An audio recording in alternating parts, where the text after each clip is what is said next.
La música era una criatura de superficies brillantes y doradas. Rebotaba en las arañas de cristal del salón de baile de Lady Danbury, se deslizaba por el pulido suelo de parquet y se enredaba en los diamantes que centelleaban en los cuellos de 100 mujeres. Para Frances Channing, sin embargo, el sonido llegaba amortiguado, como si lo oyera desde el fondo de un pozo. Estaba junto a una columna envuelta en guirnaldas de seda, el hábitat tradicional de las ignoradas. Era un papel que había perfeccionado durante 3 temporadas en Londres. No era fea, propiamente dicha, pero poseía una quietud con la que la ruidosa sociedad del ton, de colores pavoneantes, simplemente no sabía qué hacer. Su vestido, de seda gris pálido, era un testimonio de su estatus, presente, pero no participante. Era un color que no pedía atención. Era el color de la invisibilidad. Desde su atalaya, tenía una vista clara de su madre, Lady Henriette Channing, que ejercía su dominio cerca de la mesa de refrescos. Su madre era todo color vibrante y risas agudas y brillantes, un marcado contraste con la propia Frances. Las sonrisas de Lady Henriette eran armas, y sus ojos, tan parecidos a los de Frances en forma y color, escaneaban constantemente la sala, evaluando, calculando.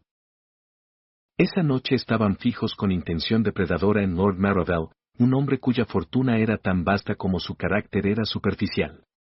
Y de vez en cuando, esos ojos calculadores se volvían hacia Frances, una orden silenciosa en sus profundidades, sé encantadora. Sé visible. Sé valiosa. Frances sintió un frío y familiar nudo de temor en el estómago. Se dio la vuelta, y su mirada se desvió hacia los altos ventanales franceses que se abrían a la húmeda frialdad de una noche londinense. Y fue entonces cuando lo vio. Él no era parte del baile. Era parte de la vasta maquinaria invisible de la ciudad que mantenía en marcha noches como esa, un jornalero, a juzgar por su gastado abrigo y sus botas resistentes, encargado de algún recado nocturno en las cuadras tras la gran mansión. Se detuvo un momento bajo el destello amarillo de una farola de gas, su rostro dividido entre sombra y luz. No miraba el brillante espectáculo del interior. Su atención se centraba en un perro pequeño y desaliñado que olfateaba un envoltorio desechado en el arroyo. El perro cojeaba, su cola era una coma lastimera contra los adoquines. Mientras Frances observaba, el hombre, el jornalero, se arrodilló. No fue un movimiento súbito, sino un despliegue lento y deliberado, como si sus articulaciones le dolieran. Metió la mano en su abrigo y partió un trozo de lo que parecía ser un pequeño pan. No lo arrojó. Lo ofreció en la palma abierta de su mano, paciente y quieto, hasta que el perrito reunió el valor y se arrastró para tomarlo. El hombre no acarició al perro. Simplemente lo observó comer, con la cabeza ligeramente inclinada. Y en ese gesto simple y silencioso, Frances sintió una conmoción de reconocimiento. Era un momento de dignidad, de bondad ofrecida sin esperar recompensa. Era todo lo contrario a lo que la brillante sala tras ella no era. Una voz aguda atravesó su ensueño. Frances, deja de quedarte embobada en la ventana como una tonta. Lord Marrowell se acerca. Lady Henriette estaba a su lado, sus dedos eran una pinza en el brazo de Frances. El aroma del perfume de jazmín de su madre era sofocante. Sonríe, siseó, y, por el amor de Dios, intenta tener una opinión sobre algo que no sea el clima. Frances se alejó de la ventana. El hombre y el perro habían desaparecido. Las cuadras estaban vacías de nuevo, engullidas por la noche. Pero la imagen de esa pequeña y profunda bondad permaneció, una diminuta y cálida brasa en la fría caverna de la velada. Era un secreto. Un mundo entero alejado de las sonrisas falsas y las risas quebradizas del salón de baile. No sabía su nombre. No conocía su historia. Solo sabía que en un mundo que exigía que la vieran, él había visto algo pequeño y roto y le había ofrecido consuelo. Y eso, pensó, era algo de valor infinito. A la mañana siguiente, la presa de la paciencia de su madre finalmente se rompió. La confrontación no ocurrió en la sala de estar, un escenario para el desacuerdo civilizado. Ocurrió en el propio dormitorio de Frances, una violación de su último santuario. Lady Henriette entró como un torbellino de ambición frustrada, con un manojo de papeles apretado en la mano como un arma. No se molestó en las cortesías. Está hecho, anunció, su voz tensa con una especie de triunfo terrible. He hablado con el hombre de negocios de Lord Marrowville. Los términos iniciales son aceptables. Frances estaba sentada en su pequeño escritorio, intentando responder una carta de su tía en el campo. Dejó la pluma, cuya punta dejó una pequeña lágrima negra en el papel crema. ¿Qué términos, mamá? Los únicos términos que importan. Lady Henriette dejó caer los papeles sobre el escritorio. Eran un litigio de deudas, una contabilidad en blanco y negro de la ruina que se había estado acercando a la familia Channing durante años. El juego de su padre, sus inversiones fallidas, los gastos frenéticos de su madre para mantener las apariencias.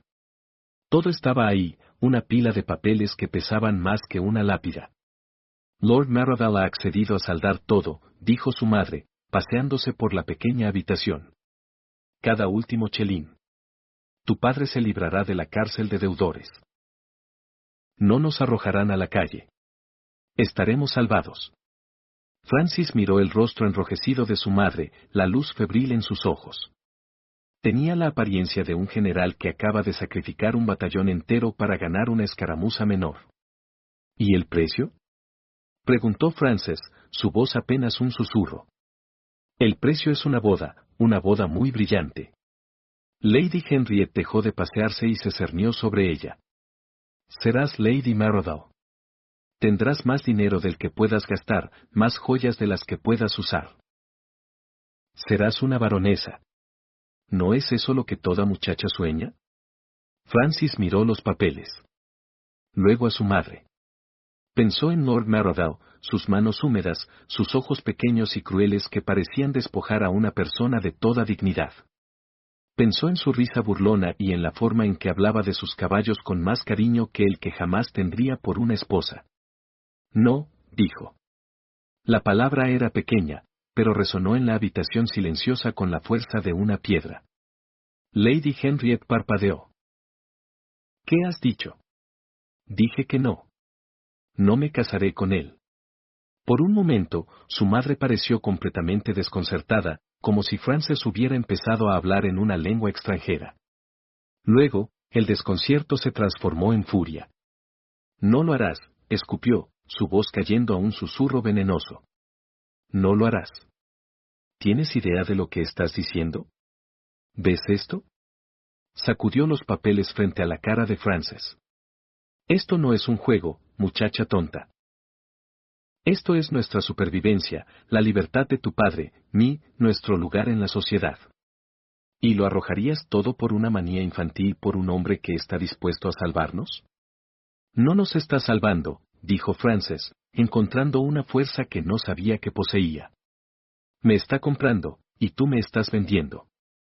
La bofetada fue tan repentina, tan seca, que al principio fue más un sonido que una sensación. Un chasquido en el aire tenso. Luego, el escozor floreció en su mejilla, caliente y vergonzoso. Francis no lloró. Había aprendido hace mucho tiempo que las lágrimas eran exactamente lo que su madre quería, un signo de rendición. Sostuvo la mirada furiosa de su madre. No lo haré. El rostro de Lady Henriette era una máscara de furia. Lo harás, dijo, su voz temblorosa. Te casarás con Lord Marrowville dentro de un mes, o te veré encerrada en esta habitación hasta que me supliques el privilegio. No tienes elección, Frances. Nunca has tenido elección. Salió furiosa, cerrando la puerta con llave tras de sí con un chasquido metálico definitivo. Frances se quedó en la silenciosa habitación, el eco del cerrojo resonando en sus oídos. Su mejilla palpitaba.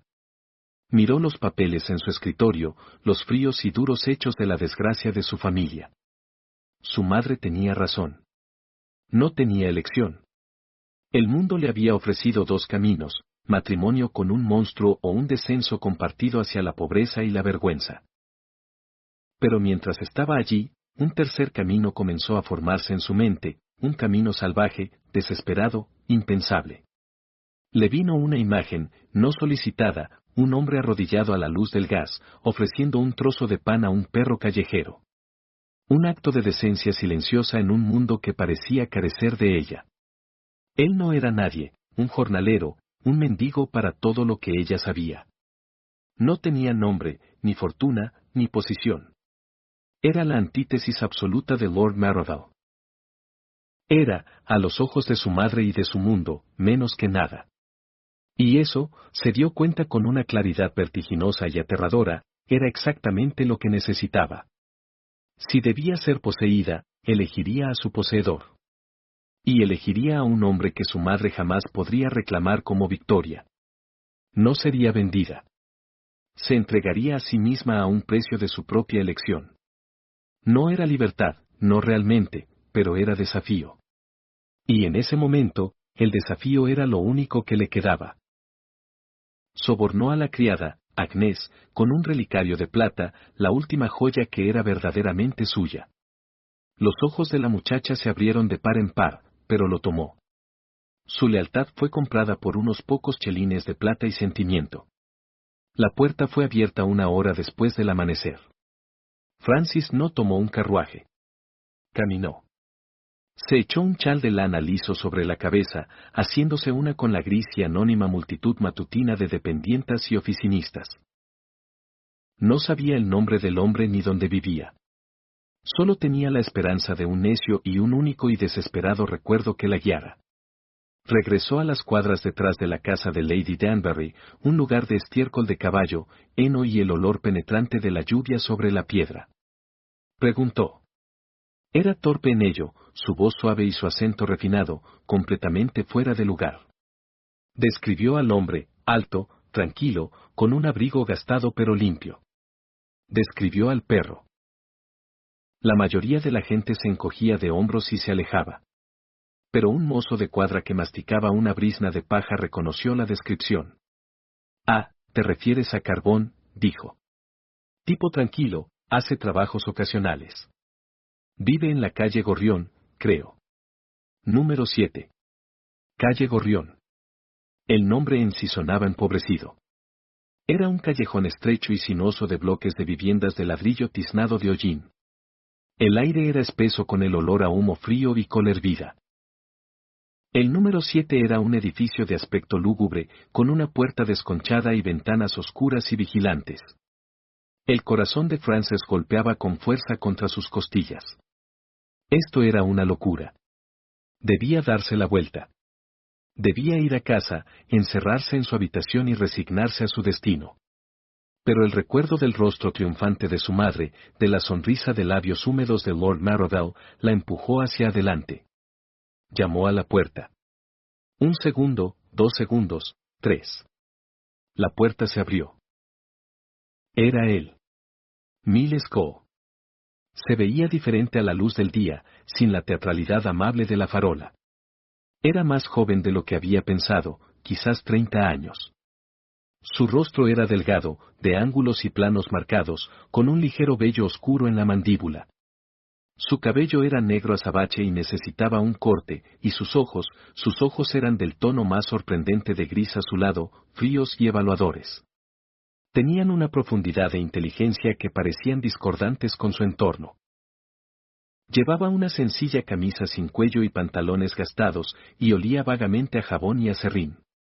No pareció sorprendido de ver a una dama bien vestida en su umbral. No parecía nada en absoluto. Su expresión era un lienzo cuidadosamente en blanco. Sí, dijo. Su voz era grave y áspera, como si no estuviera acostumbrada a usarla. El discurso cuidadosamente ensayado de Frances se esfumó. Yo, soy la señorita Channing, tartamudeó, sintiendo el peso de la ridiculez de su misión sobre ella. La vi la otra noche, con el perro. Un destello de algo en esos ojos grises. No reconocimiento, quizás fastidio. No sé de qué habla. Le dio pan, insistió ella, su voz adquiriendo un tono desesperado.